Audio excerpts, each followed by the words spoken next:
Mokytojo diena – šventė skirta žmonėms savo profesiją ir likimu pavertusiems žinių tarnavimą ir kartų auklėjimą.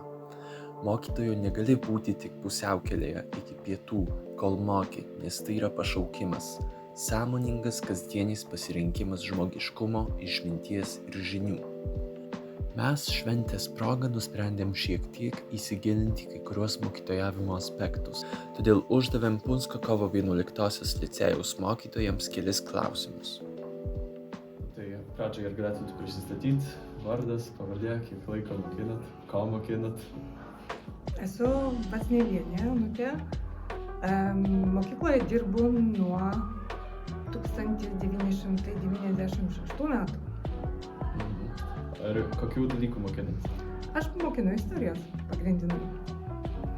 Taigi, esu mokytojas Vytautas Buceika ir mokau geografijos, Lietuvos geografijos, technikos, saugos ugdymo. Baigiau Vilniaus universitetą. Esu Alvydas Nevulis, šiuo metu esu Punsko kovo 11-osios licėjaus direktorius. Dirbu šioje mokykloje nuo 1999 metų, tai yra kitais metais sukaks man jau 24 metai darbo mokykloje. Mano pagrindinis dalykas, kurio mokau, tai yra biologija, bet turiu taip pat kvalifikacijas mokyti ir informatikos, fizikos ir rengimo šeimai. Irena Marcinkevičienė, esu matematikos mokytoja, dirbu nuo 89 metų, 1900, vadinasi 34 metai. Tai pirmas klausimas. Kas pastūmė jūs būti mokytoju? Prisipažinsiu, kad niekada negalvojau dirbti mokytoju. Mano močiutė visada man sakydavo, jog mokytojo darbas yra pats geriausias, bet aš visą sakydavau, močiutė, jokiais būdais nedirbsiu mokytoju. Tačiau, kai baigiau studijas, tai vienu metu rugpjūčio mėnesį skambino man buvusi licėjaus direktorė, ponia Marytė Černelinė, su prašymu, ar galėčiau ateiti dirbti į mokyklą ir dėstyti fiziką ir biologiją. Labai ilgai galvojau, labai ilgą laiką abejojau, tačiau pagalvojau, tai yra mano pirmas darbas, pradėsiu, nepatiks ir išeisiu, bet kaip matot, kaip pradėjau, taip ir dabar toliau dirbu. Kas pastūmė? Daugybė aplinkybių, aš manau, susidėjo, kad aš pasirinkau istoriją.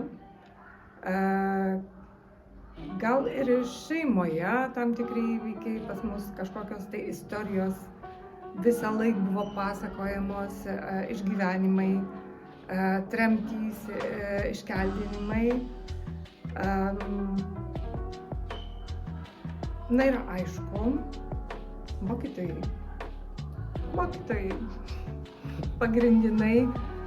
Gal pirmoji licėjui, kai buvau, tai aš jau nusprendžiau, kad man patinka istorija ir kad aš su istorija noriu kažką tai ateityje turėti bendrą.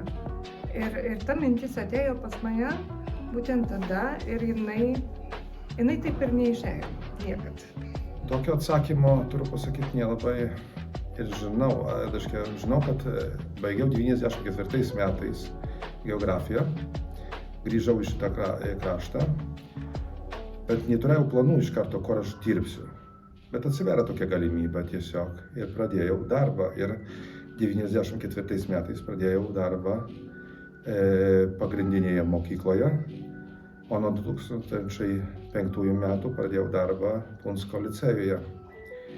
Ir kas pastūmė į šitą darbą, tai turiu pasakyti, gal iš pradžių, tai, kaip sakiau, neturėjau tokių planų, iš viso nežinojau, kur aš dirbsiu, bet dirbant tą darbą, kažkur tai tiesiog, lyg tas darbas pradėjo man patikti, tokias darbas su jaunais žmonėmis, tokias, daug sakau taip, kad dirbti su jaunais žmonėmis yra daug iššūkių, daug reikalauja pasiruošimo, bet kartu yra tai garbingas darbas. Aš net neatsimenu taip iš tikrųjų. Man atrodo, kad aš visada norėjau būti mokytoja. Galbūt ir dėl to, kad mano tėtis buvo mokytojas ir aš mačiau iš labai arti ir nuo pat mažens tą darbą.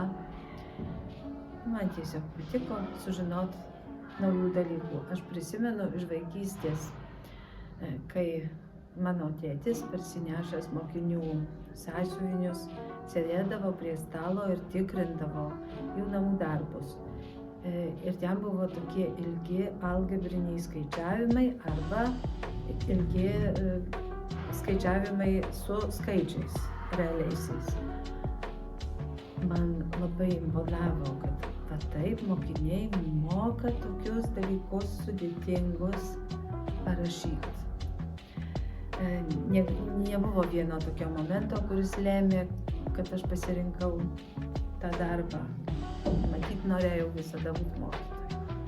Kokių mokytojavimo aspektų jūs nesitikėjot? Visi man sakydavo, kad mokytojų darbas yra lengvas, mokytojai dirba tik 18 valandų, o toliau vien tik tai atostogauja. Deja, yra visiškai kitaip.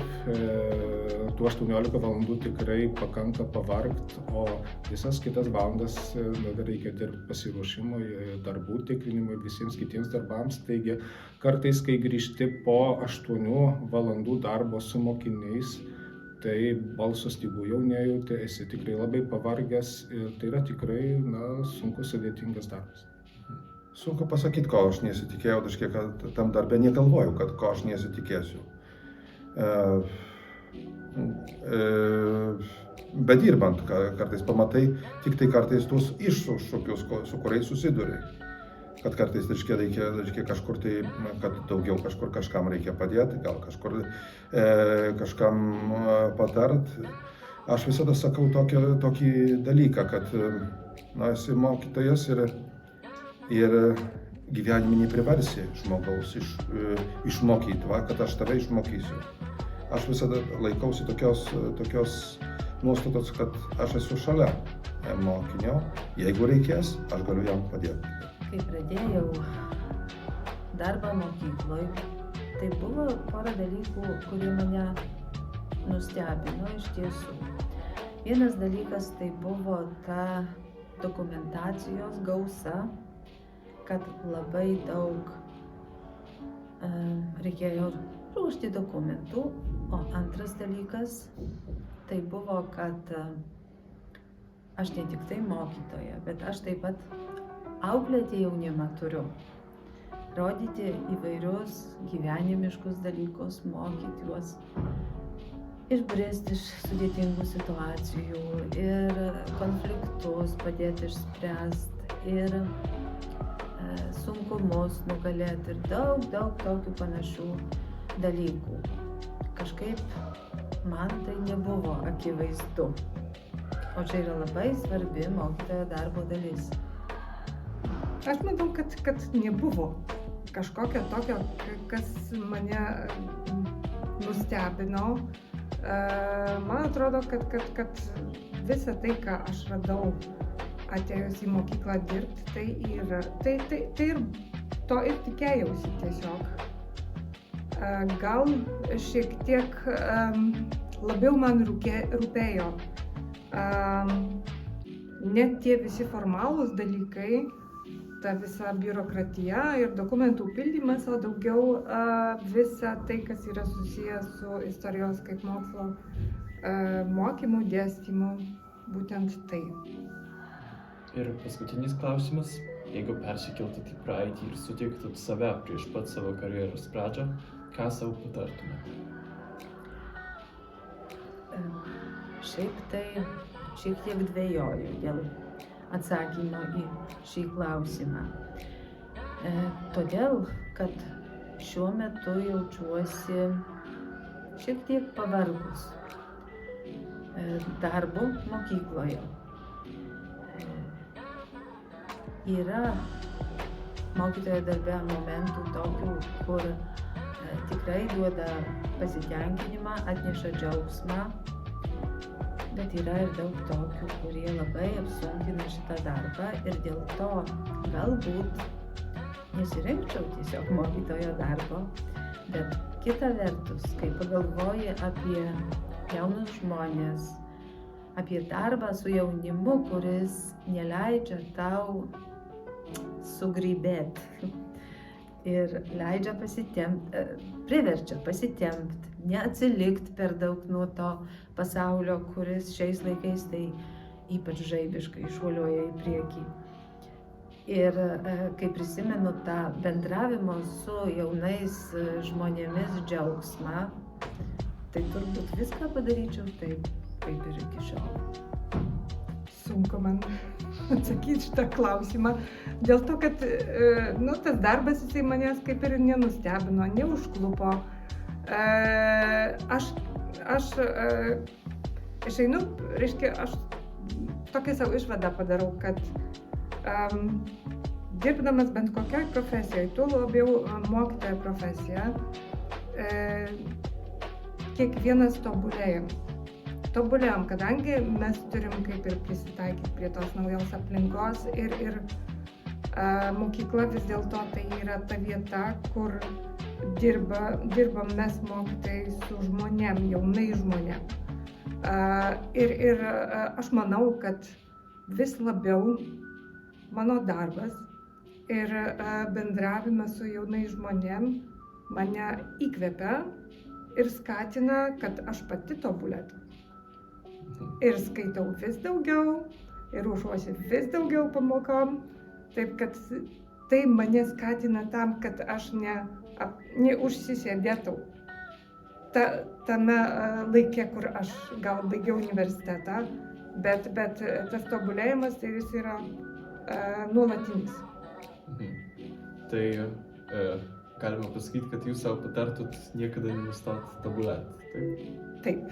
Taip, tai yra varomoji jėga, bent ką bedarytum, ne? Tai yra tai, kas mums padeda gyventi nenuobodžiai. Aš studijas pradėjau 89 metais. Turiu pasakyti, tai buvo, kaip žinot, iš istorijos, tai yra tokie lūžio metai. Nuvažiavau į Lietuvą, aiškiai nuvažiavau. Pirmiausia, tas dalykas, kad mes gyvenam uždaryti. Niekur negalėjom, aiškiai, mes išvažiuoti. Ir aš dažnai šneku su jaunimu, kokias tarp mūsų skirtumas yra. Aiškiai, mes uždaryti, o dabar kiekvienam jaunam žmogui yra pasaulis po kojomis, gali viską aplankyti. Aš nuvažiuoju tada į tą Lietuvą. Primenu, kad aš uždarytas, aiškiai, kaip sako, niekur neišvažiavęs. Tai pirmas dalykas, mano iššūkis buvo, kad aš išvažiavau į tokį miestą didelį.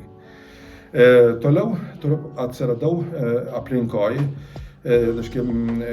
Pradėjau studijuoti geografiją, sutikau žmonės, žmonės, kurie panašiai mąstantys, geografai, tenais mokėsi geografai, biologai, geologai, kiekvienas iš jų tokie, tai žmonės, kurie su fantazijom, tai žmonės, kurie mėgsta keliauti.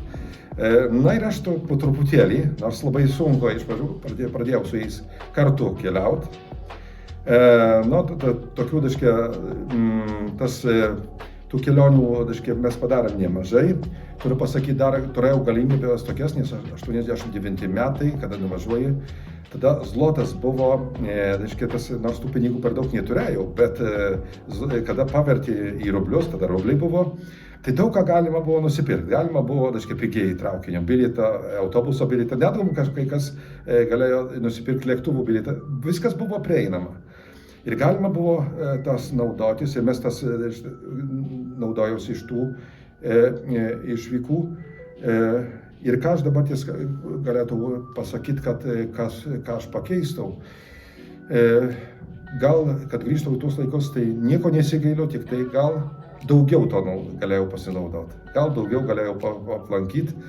Gal daugiau su kažkuo dar pabendrauti, nes būna tai gyvenimo akimirka, kur paskui negrįši prie to momentų. Pirmas dalykas, nesigailiu, kad dirbo Punsko kovo 11 licėjuje. Tikrai kitoje mokykloje aš tikrai nedirbčiau. Man ši mokykla labai artima, aš pats ją baigiau.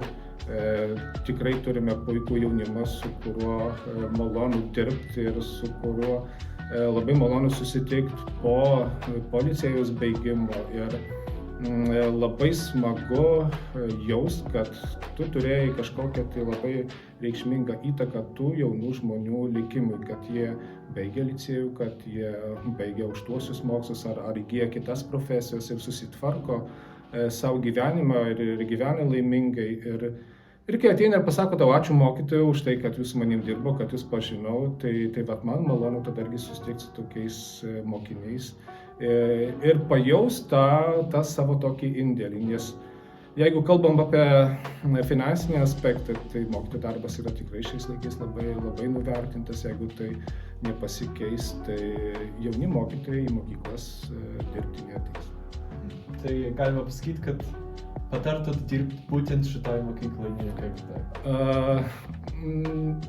Čia aišku, nuo kiekvieno žmogaus priklauso, bet vat mano yra toks nusistatymas.